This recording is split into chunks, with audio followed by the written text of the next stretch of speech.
حضرت عبداللہ بن مسعود رضی اللہ تعالیٰ عنہ یہ روایت کرتے ہیں، میرے حضور نے فرمایا کہ مخلوق میں 30 بندے ایسے ہیں، پوری مخلوق میں جتنے انسان ہیں ان میں جو مسلمان ہیں ان میں 30 بندے ایسے ہیں کہ جن کے دل حضرت آدم علیہ السلام کے دل پر ہیں۔ پھر فرمایا پھر اس ساری مخلوق میں سے 40 افراد ایسے ہیں کہ جن کے دل حضرت موسیٰ کلیم اللہ کے دل پر ہیں، اور پھر فرمایا کہ پھر پوری مخلوق میں 60 افراد ایسے ہیں کہ جن کے دل حضرت ابراہیم خلیل اللہ کے دل پر ہیں،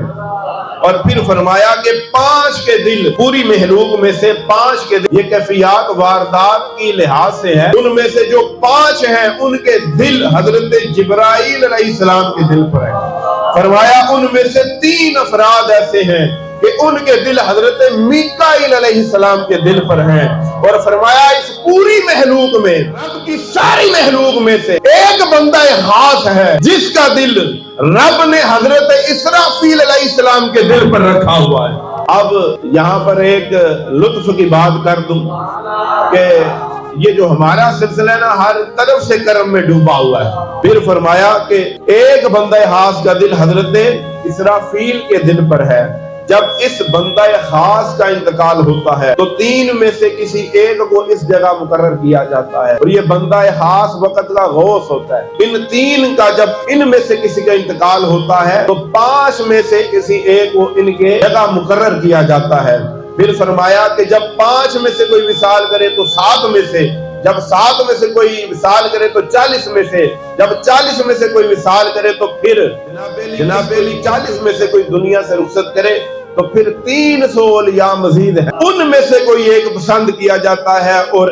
اس تعداد کو پورا کیا جاتا ہے، یہ 30 اور 40 کی تعداد سے پورا کیا جاتا ہے، اور پھر جب 300 میں سے یہ 300 اولیاء ہمیشہ موجود رہتے ہیں، 300 میں سے یہ 300 ولایت ہر وقت موجود رہتی ہے۔ لوگ کہتے ہیں اوہ آج ولی کتوں آگے، ہم کہتے ہیں حضور کہتے ہیں کہ ولایت ہمیشہ رہے گی، اس امت میں 500 بہترین لوگ ہمیشہ رہیں گے، تو تم کہتے ہو کہ آج دور ولیوں کا نہیں، ہر زمانہ اولیاء کا ہے، ہر زمانہ کا ہے۔ اس زمانے میں بھی ولایت کی جو مقدار ہے، جو تعداد ہے، یہ پوری، یہ 300 افراد میں سے اگر کوئی وصال کرے تو رب عام مخلوق میں سے ایک کو پسند کر کے ولی بنا دیتا اور ان 300 کی تعداد کو پورا فرما دیتا۔ آگے بیان کرنے والا کون ہے؟ حضرت عبداللہ بن مسعود، حدیث مصطفیٰ ہے، ذرا کان کھول کے سنو، یہ اولیاء کر کوئی نہیں سکتے، یہ دے کچھ نہیں سکتے، یہ کر کچھ نہیں سکتے۔ فرمایا آگے پس انہی اولیاء کی وجہ سے رب زندگی بھی دیتا ہے، رب موت بھی دیتا ہے، اور انہی کے طفیل بارشیں برستی ہیں، انہی کے طفیل رب فصلیں اگاتا ہے، اور انہی کی بدولت رب مصیبتیں دور کرتا ہے۔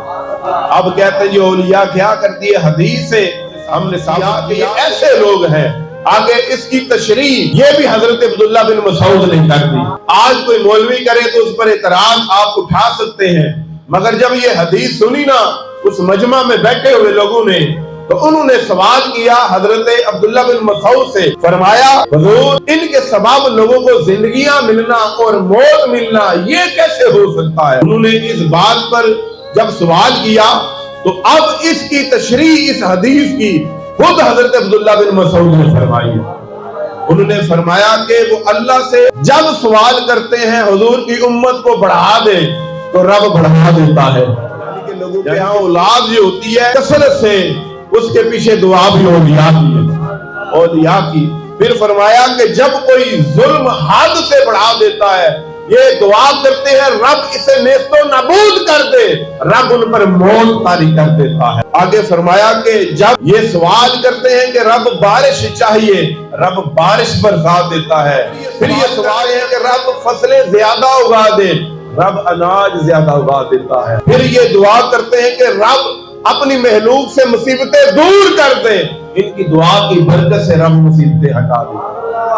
ان کی دعا کی برکت سے رب مصائب ختم کرتا ہے۔